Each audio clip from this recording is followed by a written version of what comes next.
From Pennsylvania. Mr. President, I just feel the need to just make a simple point, although it should be abundantly obvious. Let me just state, to be clear, what we are witnessing in the Russian buildup at the Ukrainian border has nothing to do with Russian security. There's no Russian security interest at stake here. There's no threat to Russian security. Ukrainians could not mount a credible attack on Russia if they wanted to, and they don't want to. What this is all about, entirely, is an authoritarian leader of Russia who wants to reestablish hegemony over the states of the former Soviet Union. He wants to reestablish the Russian Empire. It's nothing to do with any legitimate concerns that Russia has, and so I strongly feel that if he makes the outrageous mistake of invading Ukraine, that we will use the many very, very powerful tools at our disposal to ensure that he regrets that decision. But the reason I rise today, Mr. President, is to discuss an issue that really should be of serious concern to every member of this body, and it goes to the heart of the very nature of accountability in a democratic republic such as ours. There's an awful lot in our culture, in our country, that have been politicized and polarized. We all know that, even sports, certainly news, maybe even music, and definitely our government. And we've seen that manifested in many ways, including a recent debate over the filibuster. But there are some things that Congress has tried hard to keep from being at least overly politicized in our government. And one of those is monetary policy. And I think it's exceptionally important that we try the best we can, to the maximum extent we can, to not let politics infuse our monetary policy, because that's going down a very bad and dangerous road. Unfortunately, I would suggest that we have started to see that encroachment. We've started to see politics at the historically independent Federal Reserve. In the past month, the Banking Committee has held nomination hearings for 5 of President Biden's nominees for the Fed.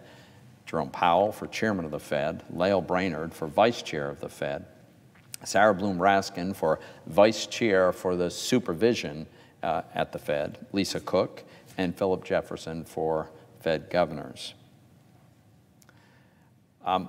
What I think about this slate of nominees, so to speak, and I have different views on the different candidates, but one thing that's clear, this moment where we're going to decide whether or not to confirm these nominees is not just about the qualifications of the individuals. It's really a referendum on the role that the Fed is going to play in our country and whether it's going to remain an independent entity. Let me explain what I mean. So I know there are folks on the left, including within the Biden administration, certainly some within the Biden administration, who are openly advocating that the Fed use its enormous supervisory powers over financial institutions to resolve some very complex but essentially political issues, like what we should do about global warming, even social justice, even in some cases, education policy. Now, let me be clear, these are very important issues. These are big challenges for our country. But they are entirely unrelated to the Fed's limited statutory mandates and expertise, for that matter. And addressing these challenging issues of climate and social justice and education policy, all of them necessarily involve making trade-offs, some tough decisions. And in a democratic society, those trade-offs must be made by elected representatives, the people who actually report to the American people. That's us. It's a legislative body.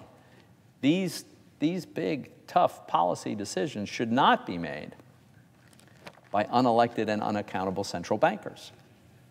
So the question's not about the importance of these issues, and it's not about the specific policies, but it's about who should decide. Who should decide how we proceed on these? Just take the case of global warming. So we could decide to limit domestic oil and gas production. If we do that, energy prices will rise. Americans will pay more at the pump to accomplish the intended goal of decreasing emissions. Well, how much of that is appropriate? To what degree should we pursue that policy? If we move aggressively to limit energy production, but other countries don't, then scientists tell us that global warming won't change in any significant way. Well, should we do it anyway? And how much of a change in the projected temperature of the planet should we insist on for any given amount of economic pain that we inflict on the American people?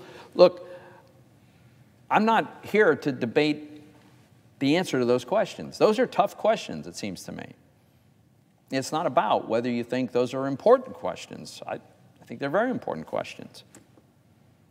My point is that they're difficult choices and they have to be made by the accountable representatives of the American people through a transparent and deliberative legislative process. That's how we ought to make big decisions in this country. My concern about the Fed is it is wandering away from its mandate, it is overreaching, and there are some who are advocating that it use its enormous powers to make some of these decisions that the American people should be making through their elected representatives.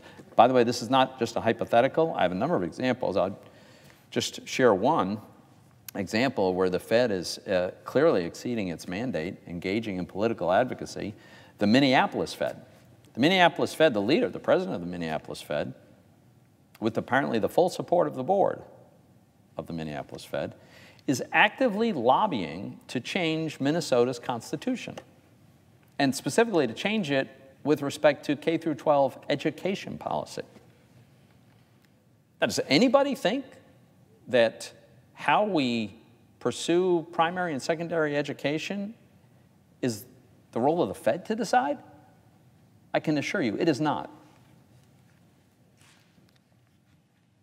And by way of warning, if activism, if this kind of political activism by what is supposed to be an independent central bank, if this is tolerated, then the potential for abuse is endless. And again, you don't have to take my word for it. I would argue that 3 of President Biden's 5 nominees, Ms. Brainerd, Ms. Raskin, and Professor Cook, have made a number of concerning statements that tell us exactly what they think the Fed should do outside of their mandated areas. Let's start with Governor Brainerd.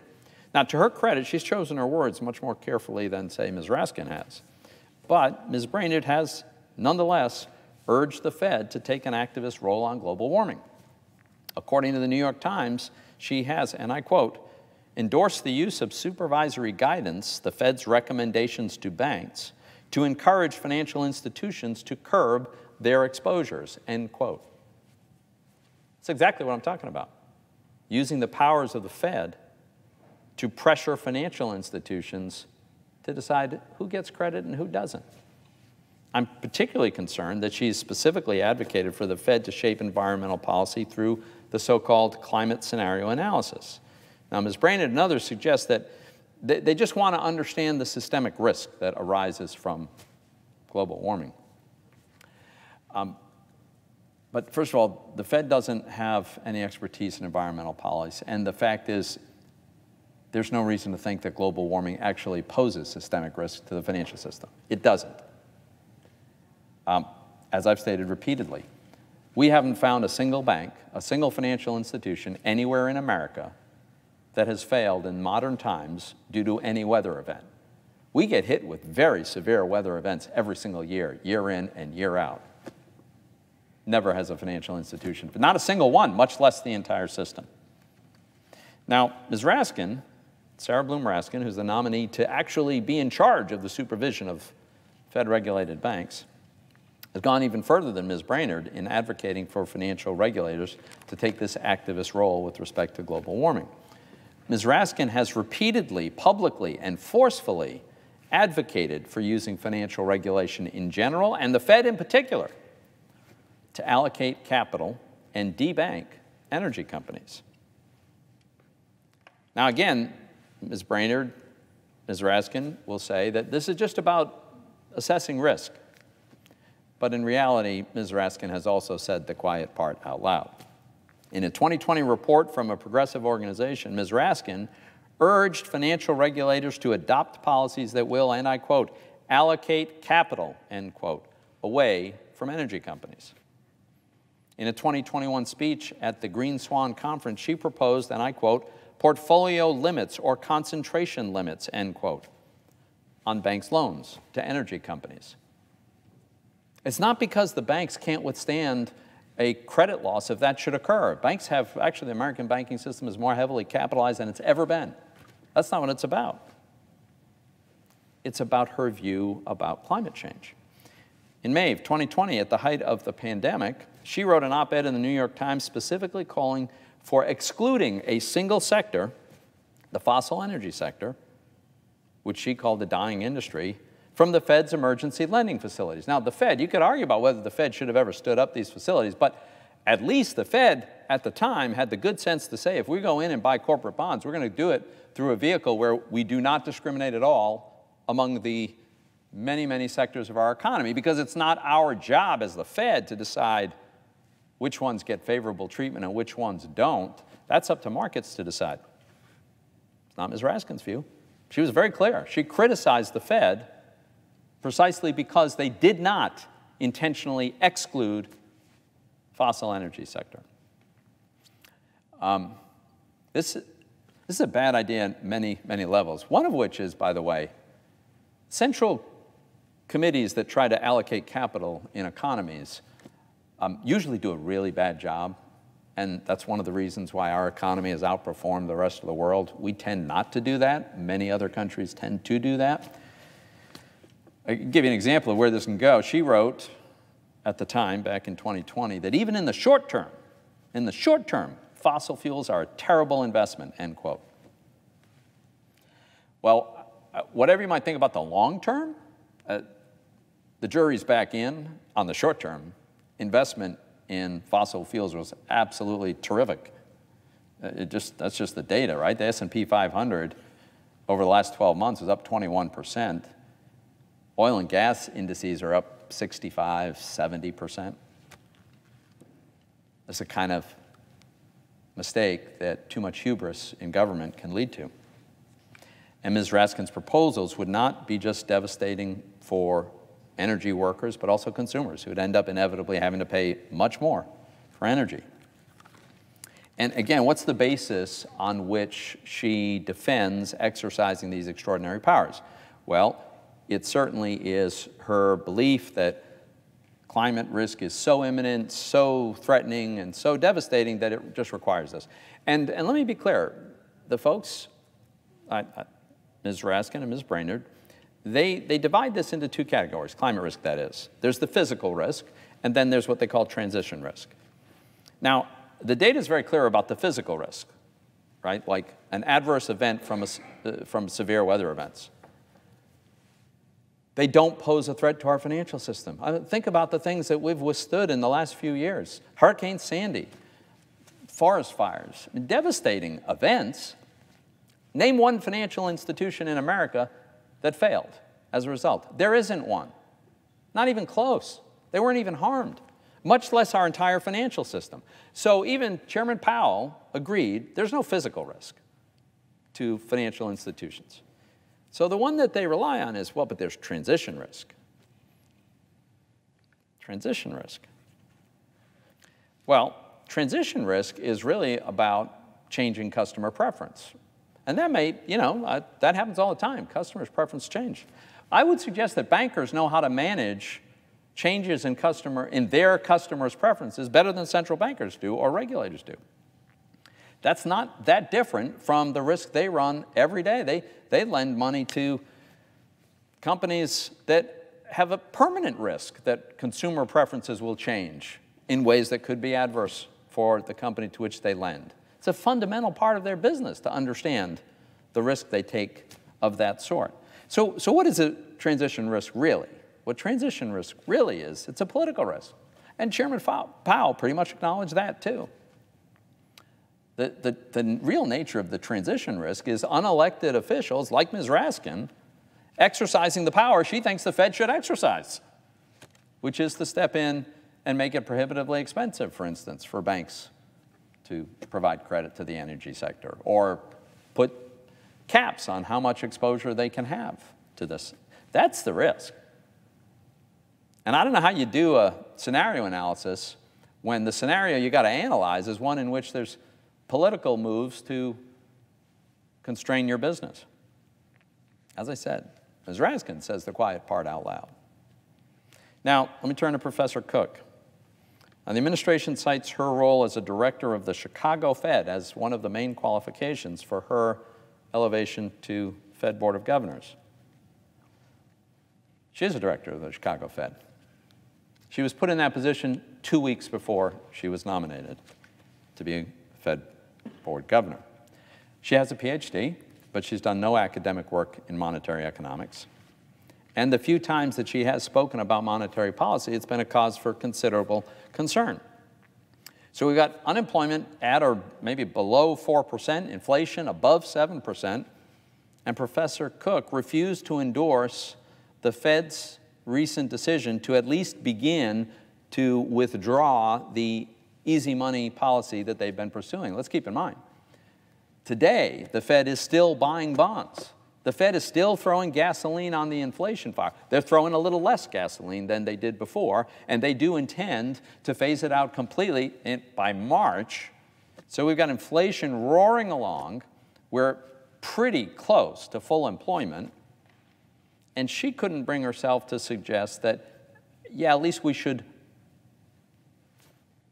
accelerate the pace at which we withdraw the easy money we've been pouring into the economy. I don't know how Professor Cook could come to that conclusion. I mean, the fact is, inflation is it's multiples of what the Fed target is. It's at a 40-year high, and while wages have been growing, they're not growing as fast as inflation. So people's take-home pay goes up, but the cost of the things they need to buy goes up by more. That unambiguously leaves workers further and further behind. I'm also concerned that most of what Professor Cook has focused on in her writing and speaking and certainly tweeting is very extreme political advocacy. So, for instance, she's a big supporter of race-based reparations. She's promoted conspiracies about the Georgia voter laws. She's sought to cancel those who disagree with her views. She, in fact, publicly called for the firing of an economist who dared to tweet that he opposed the idea of defunding the Chicago police. And after Banking Committee Republican staff highlighted some of these tweets and others and brought it to the public's attention, Professor Cook blocked the Banking Committee Republican Twitter account. Maybe she realizes just how inflammatory her partisan tweets have been. But look, I mean, the Fed is already, in my view, suffering from a bit of a credibility problem because it has wandered outside of its lane. It has sought to influence policy beyond its mandate. And I'm concerned that Professor Cook will further politicize an institution that absolutely should remain apolitical. So, Mr. President, I'll conclude with this. Let's think about what's the danger here if we went ahead and confirmed all of these nominees. We'd be confirming partisans to the Fed board, contributing to its movement in a partisan direction, and ratifying the idea that the Fed ought to engage in what, in my view, certainly should be the domain of accountable elected representatives. They've told us this. It would be in global warming. It might very well be in issues of social justice. It might even be education policy, as we're seeing today. And this is not the role of the Fed. This is not appropriate. And it probably doesn't end there. You know, if this is ratified and if the Fed starts to go down this road, well, someday Republicans will be in control. Republicans will populate the Board of Governors of the Fed. And will those appointees decide, well, maybe the Congress doesn't spend enough money on defense, so maybe we should allocate some financial resources to defense companies. Or maybe Congress doesn't spend enough money building a border wall. Maybe we ought to find a way to subsidize companies engaged in that. Or maybe there's not enough offshore oil development and we should do that. Look, that'd be a terrible idea. That'd be a terrible idea. I might support those policies. I would adamantly oppose the Fed having the authority to decide anything about those policies. I know my Democratic colleagues have spent the last several months talking about how passionately dedicated they are to democratic values and democratic principles. And look, I think there's a lot of sincerity on the part of my Democratic colleagues. But certainly one of those democratic principles has to be that unelected governors of America's central bank can't exercise responsibility that belongs with the American people and their elected representatives. So I think the vote on these nominees isn't just about the individual nominees. It's about whether we're going to keep the Fed apolitical and independent and ensure that elected, accountable representatives make the difficult decisions for our country. If that doesn't convince my colleagues, then I would urge them to remember that in this line of work, one thing is always true, and that is that eventually the shoe is on the other foot. I yield the floor.